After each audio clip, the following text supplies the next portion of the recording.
ini dan kita perlu orang kata memainkan peranan kita lah untuk mengenal pasti apakah jenis sokongan secara spesifiknya yang diperlukan oleh mereka yang memerlukan ini. Kita bersama dengan tetamu kita di studio. Kita perkenalkan dahulu Puan Alia Ali atau lebih dikenali sebagai Kak Ngah, pengasas Awas, dan juga Cik Nur Shazana Anwar, pemandiri bunuh diri. Assalamualaikum. Selamat pagi. Sebelum kita mulakan wawancara ini, ingin saya zahirkan rasa kagum saya kepada adik Shazana. Terima kasih. Abang nak cakap terima kasih kerana mempunyai keberanian untuk berkongsi kisah anda, terutama untuk membantu mereka di luar sana. Ada insan tersayang yang masih tersakiti. Dan untuk Puan Alia yang menjadi pengasas awareness, Awas stands for Awareness Against Suicide Malaysia. Alhamdulillah Kak Ngah kita pun ada di sini. Tapi sebelum itu, kita akan bersama dengan seorang adiwira. Not all superheroes wear capes, dikatakan ya, Sofia. Masri Cik Ani, seorang juru gambar yang difahamkan punya penceritaan Mac lalu ya. Beliau sendiri bersama rakannya ketika on the way, kata mendapatkan liputan assignment sebagai warga media, berjaya untuk menyelamatkan nyawa seseorang individu ini. Kita terus bersama dengan Encik Masri. Assalamualaikum. Assalamualaikum Encik Masri. Selamat pagi. Selamat pagi. Terima kasih meluangkan masa. Dan ingin kita imbau kembali detik-detik cemas di mana anda berjaya menyelamatkan seorang mangsa yang hampir-hampir ingin membunuh diri. Jadi mungkin boleh ceritakan sikit apa yang terjadi pada hari itu, Cik Masri. Okey, pagi itu saya dengan kawan saya, fotografer The Star, Ahmad Zafara Nasir. Kami daripada Jabatan Immigration. Waktu itu kan orang sibuk buat pasport, so pergi buat tinjauan. Lepas tu dah habis di situ kami nak ke Komta. Masa perjalanan ke Komta tu berhenti sekejap dekat tengah jambatan. Pasal nampak mendung, kebetulan nak ambil gambar mendung. Di situlah kami pasang ada satu wanita sedang memandang ke arah laut. Dia pakai helmet, tapi masalahnya dia tak pandang kami yang datang tu. Dia macam layan diri. Dan kebetulan tu kawan ambil gambar lalu di belakangnya, terdengar dia menangis, terisak-isak. Masa itulah kita orang dah syak dah. Kawan saya cakap, pelik ni, cakap, kenapa perempuan ni menangis? Kemudian kami datang semula ke motosikal kami untuk nak gerak ke Komta. Masa itulah nampak dia manjat tembok. Waktu tu Ahmad Zafaran minta saya terus pergi tarik dia. Cepat-cepat tarik. Masa tarik tu pun dia meronta. Masa tu saya dah rasa macam kalau saya terlepas ni dia jatuh ni. So, saya minta Zafaran support sama, tarik dia dan kami jatuhkan dia di atas jalan tu. Lepas tu giliran Ahmad Zafaran lah untuk memujuk, sebab saya tak pandai nak memujuk sangat. So Zafaran lah memujuk dia selama 45 minit. Saya cuma bantu di segi kontak dengan flash dan minta bantuan polis lah. Cik Masri, kalau ingat lagi rakan Cik Zafran tu bila dia memujuk, boleh imbau kembali tak apakah kata-kata yang dikatakan kepada wanita itu? Kerana kita sesiapa sahaja mungkin berdepan dengan situasi ini yang kita ingin membantu mereka yang dalam keadaan kesusahan ini. Apakah kata-kata yang Cik Masri ingat lagi digunakan untuk menenangkan wanita tersebut? Saya tak perasan sangat sebab saya dah jauh. Tapi adalah saya dengar dia cakap macam-macam dia nasihat. Termasuklah sangga bab agama, cerita Nabi, kesusahan Nabi, semua saya dengar masa tu. Mana dia menceritakan macam-macam untuk tenangkan wanita tu. Oh gitu. Itu yang saya dengar tu. Dengan nada yang lembut dan sebagainya lah. Apa yang menggerakkan apa yang menggerakkan hati Encik Masri untuk nekat menarik wanita tersebut? Sebab untuk saya, kalau saya berada di sana mungkin saya akan was-was juga. Adakah tindakannya betul? Jadi apa yang sedang berlalu di fikiran Encik Masri masa tu? Masa tu memang tak fikir pun dah. Nak tarik dia pun serba salah sebab dia wanita. Kita nak bekal macam mana, tapi dah fikir ini nyawa kan. Nak saya tarik jugalah. Saya tarik, kemudian dia meronta. Masa dia meronta tu saya pun panik juga. Kan jatuh nanti jenuh saya nak menjawab. Minta tolong Zafaran, support saya, tarik sekali lagi sampai dia jatuh. Lepas tu saya suruh pada Zafaran buat mujuk ni. Memang masa tu kita pun rasa macam ini tak boleh biar ni. Nak kena selamat juga. Encik Masri ada masih berhubung tak dengan wanita tu? Saya tak hubung. Saya rasa Ahmad Zafaran yang masih berhubung. Last saya dengar dia pergi bahagian sekretari di hospital GH, Hospital Pulau Pinang. Last dia ada mesej saya, dia mengucapkan terima kasih. Ya, syukur kepada Encik Masri, syukur kepada Encik Syafran yang berada di sana tepat pada masanya untuk menyelamatkan mangsa ini. Jadi daripada kami rakyat Malaysia, kami berterima kasih di atas keberanian Encik Masri. Jadi terus bersama kami di atas talian. Sementara itu kita teruskan perbincangan kita tentang sistem sokongan untuk mereka yang mengalami kemurungan atau mempunyai keinginan untuk mengambil nyawa sendiri. Ya, Sofia? Kak Ngah, ya, mungkin kita mulakan perbincangan kita ya. Bagaimana orang kata Kak Ngah sendiri telah berkecimpung dalam keadaan, orang kata dalam situasi mereka yang memerlukan ini. Mungkin kita merasakan yang hanya kata-kata, sekadar kata-kata saja cukup untuk menarik mereka keluar daripada kepompong kegelapan itu. Tapi hakikatnya apakah sebenarnya sokongan yang diperlukan, Kak Ngah? Terima kasih, Sofia. Nas, actually saya nak cakap terima kasih dulu Hero, Cik Masri dan Cik Safran. Actually betul, sebenarnya bukan mudah nak memujuk kan. Kata intonasi itu sangat penting dan jangan ada bunyi judgemental lah, sebab orang yang dalam keadaan tertekan atau dah keadaan hopeless ni, dah tak ada, dia dah tak nampak harapan langsung di depan sana kan. Dia dah tak ada lagi apa-apa perasaan untuk look forward tu, untuk ke hadapan. Jadi kalau kita ada ada nada-nada menghakimi, marah, dia akan lebih tak boleh, memang tak boleh. Jadi dia akan lebih jauh lagi daripada kita kan. Jadi memujuk tu memvalidasi, maknanya kita perlu sangat validate perasaan dia. Kalau dia dalam keadaan sedih, dia keadaan marah, dia keadaan kecewa, kita reflect balik apa yang dia kata. Sebab dalam keadaan macam tu dia perlu didengari, dia perlu rasa macam ada orang bersama-sama dia. Sebab kebanyakan orang-orang yang dalam kemurungan, orang yang dalam kesedihan, kehibaan yang melampau ni kan, orang yang dah hopeless ni, dah rasa tak ada harapan lagi ni, dia sangat memerlukan sokongan, sangat memerlukan bantuan. Jadi kalau tak ada yang menyokong, dia rasa dihakimi ataupun menghukum, memang akan lebih jauh lagi dia ke dalam kemurungan dia dan lebih lagi dia nak pergilah. Lebih jauh hati kerana tiada sifat empati di situ. Ya, betul. Jadi saya nak bertanya kepada adik Syazana yang berada ini. Ya. Adakah betul apa yang Puan Alia nyatakan di sini?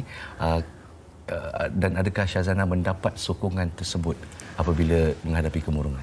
Okey, mula-mula memang saya cari bantuan dengan pergi klinik kerajaan apa semua, tapi tak dapatlah seperti yang nak.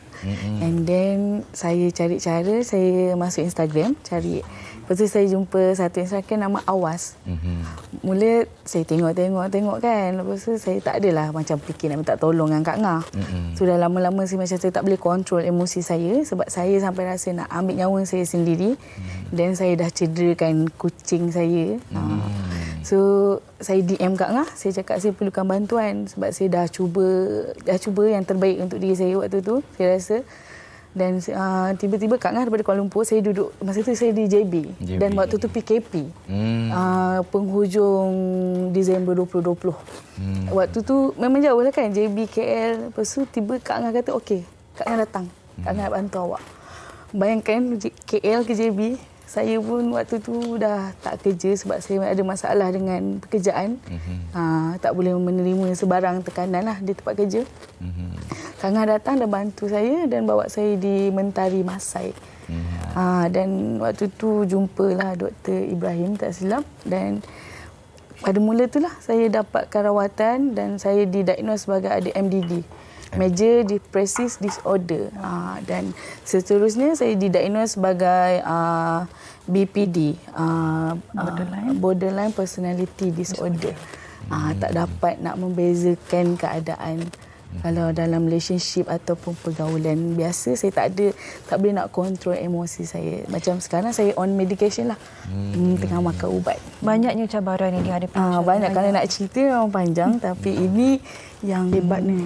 Yang mana, macam mana saya cakap, kalau contoh saya ambil nyawa saya sendiri, cuba saya fikirkan, saya ambil nyawa saya dalam bilik sewa saya dan keluarga saya tahu saya buat benda macam tu, mesti mereka sedih dan saya akan susahkan orang lain.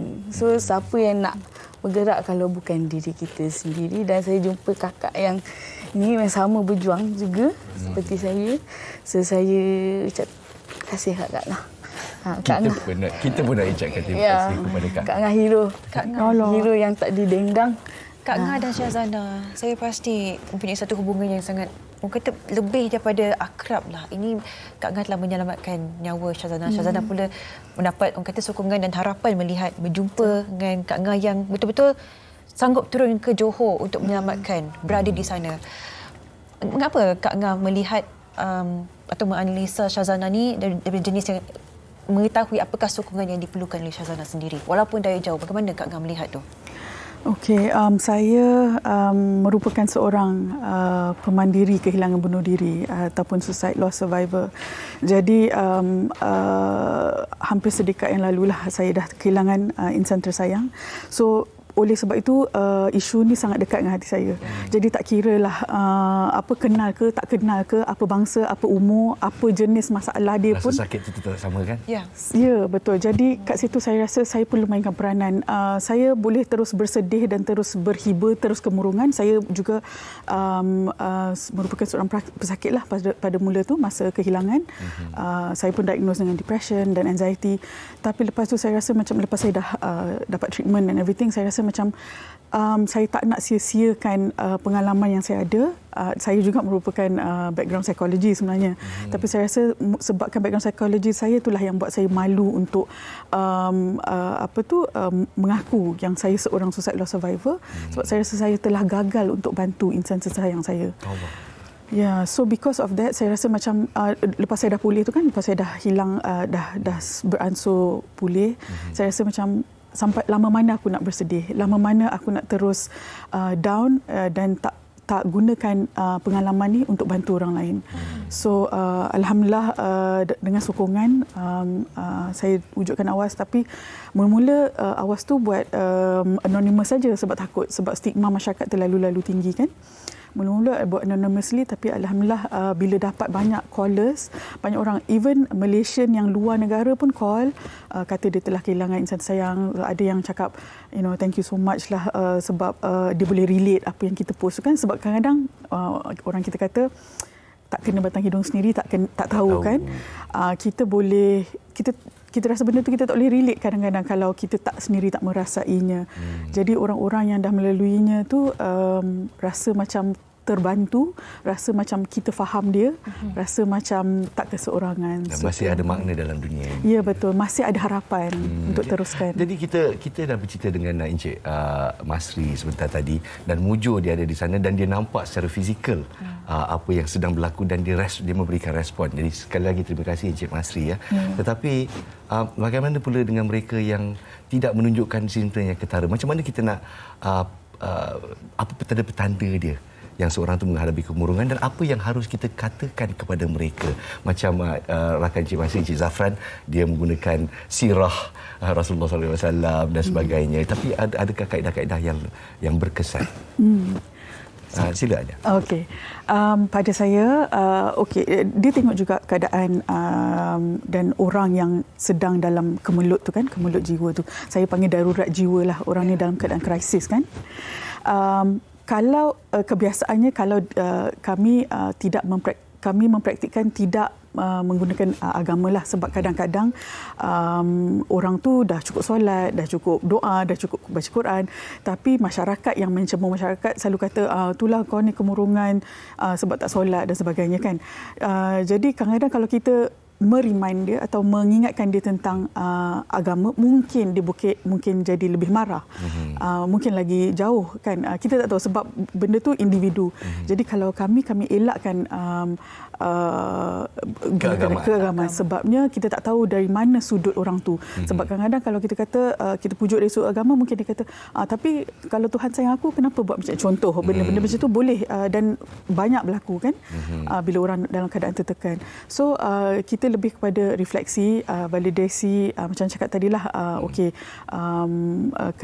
kalau dia dalam keadaan marah, kita cakap adik nampak dalam keadaan sangat marah sekarang ni, tertekan, biar dia bercerita, biar dia meluahkan kalau dia nak meluahkan kan. Dan kalau dia tak nak meluahkan pun tak apa, kita duduk aja dengan dia, kita kena beritahu dia yang kita ada untuk dia, dan dia tak perlu rasa macam dia perlu bercakap, sebab kadang-kadang dia trauma. Insan-insan ni kita tak tahu, kadang-kadang ada kes macam-macam kes. Post traumatic stress disorder. Post traumatic stress disorder. Ya, orang-orang yang dalam banyak kes berlaku kan.